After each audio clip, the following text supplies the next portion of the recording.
If you've been researching ketamine therapy, you've probably come across some confusing terminology. What does any of it actually mean? And more importantly, which one is right for you? Well, that's exactly what I'm breaking down today.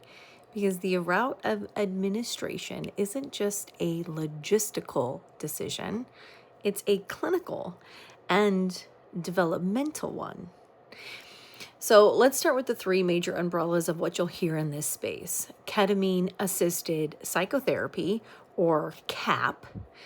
It's when ketamine is used in conjunction with the therapist. Ketamine infusion therapy, or KIT, is the medical model. This is your IV infusion clinic. And then ketamine assisted therapy, or CAT, sits somewhere in between.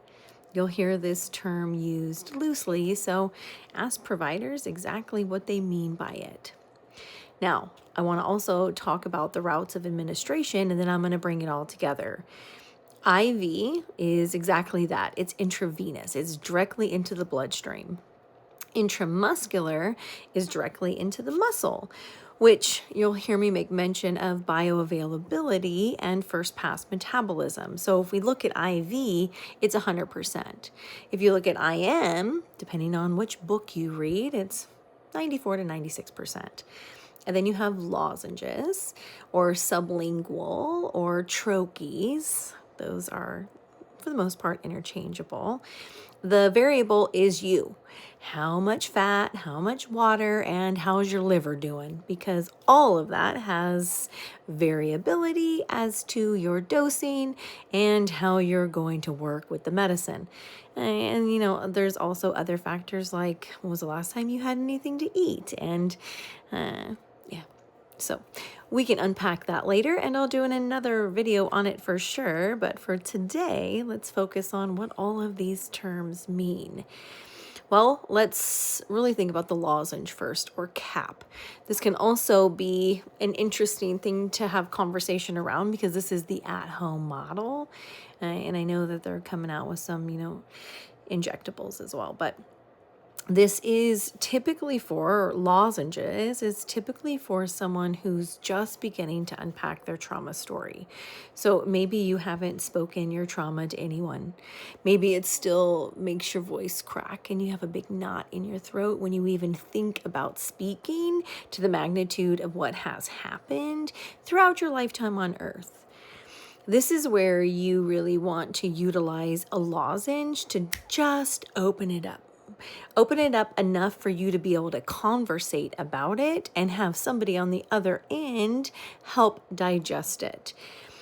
Now, there's a distinction I want you to really understand. There's a difference between unpacking your trauma story and retelling it. Retelling it can become a slippery slope because you don't want to re-victimize yourself by cycling through the same narrative over and over. Unpacking is different. You're looking at the material without being consumed by it. So you're removing the emotional charge in a sense. And it's reduced enough that you can actually talk about it, which can be very liberating and cathartic. But again, this isn't long-term usage, so keep that in mind. This is something where you want to be able to evolve into the next phase of your psychedelic assisted therapy. There's another one. We're talking about KIT, CAT, CAP, and now there's PAT. But psychedelic assisted therapy is the evolution, right? So depending on your location, that could also mean psilocybin. But for the most part, we're talking about ketamine, right? So once we evolve from lozenges, or perhaps you don't even need lozenges. I've had clients come in and tell me, Christi, I've done this, this, this, and this, and I'm ready to go within. I want to see the blind spots. Let's go.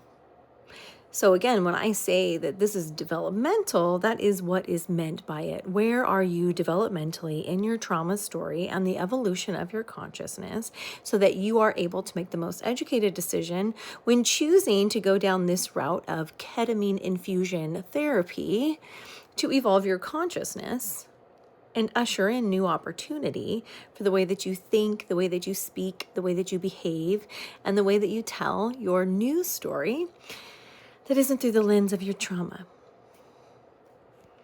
Now, let's look at IV. So IV is 100% to source, meaning it's directly into the bloodstream.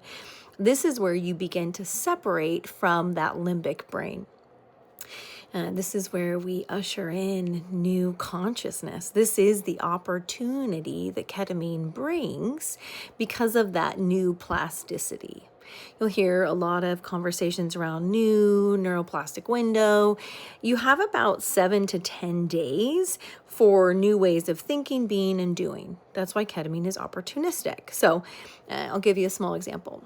If you sit with ketamine and it shows you, right? You're going to witness yourself from a higher state of consciousness, a higher awareness. And in that higher awareness, you may become radically self-aware of something that you're doing to self-sabotage or whatever it may be. Everybody is going to have a variable. There's a lot of commonality, and typically that is unconditional love.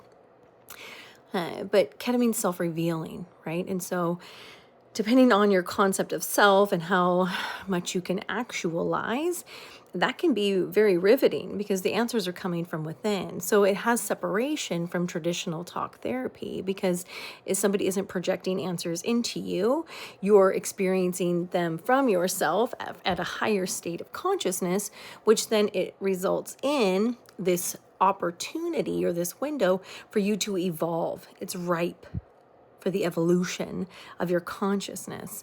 The variable is the depth of your suffering, which is also the variable of how many infusions that you may need. And I will do that or cover that in a different video.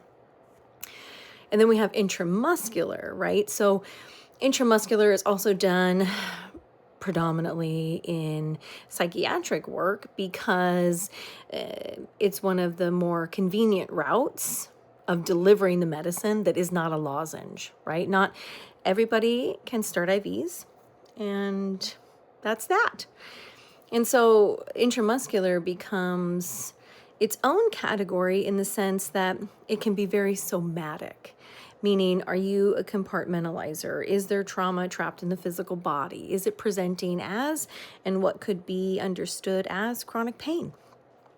And I'll do a video on that as well too, because that's a beautiful thing to unpack with so many of you, right? And so intramuscular can be so transformative if done appropriately, which all of this, the common denominator is the appropriateness of the provider, which is where this free guide comes in.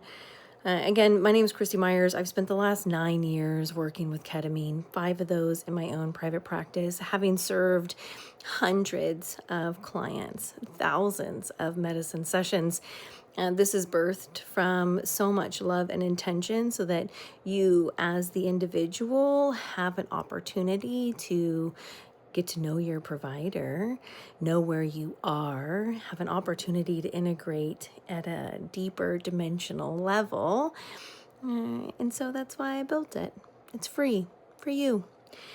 It's in the link below. And if you do have any questions on anything that I made mention, please leave them below. Please send this to anybody who's curious in this space. And if you're already working with ketamine, it is definitely worth looking at so that you can be even more informed. Because again, and you'll hear me say this in a lot of my videos, ketamine can be extremely transformative when done correctly. It can also be very traumatic if not. I hope you have an amazing rest of your day, and please like, share, and comment. It will truly help so many that are looking for this type of modality.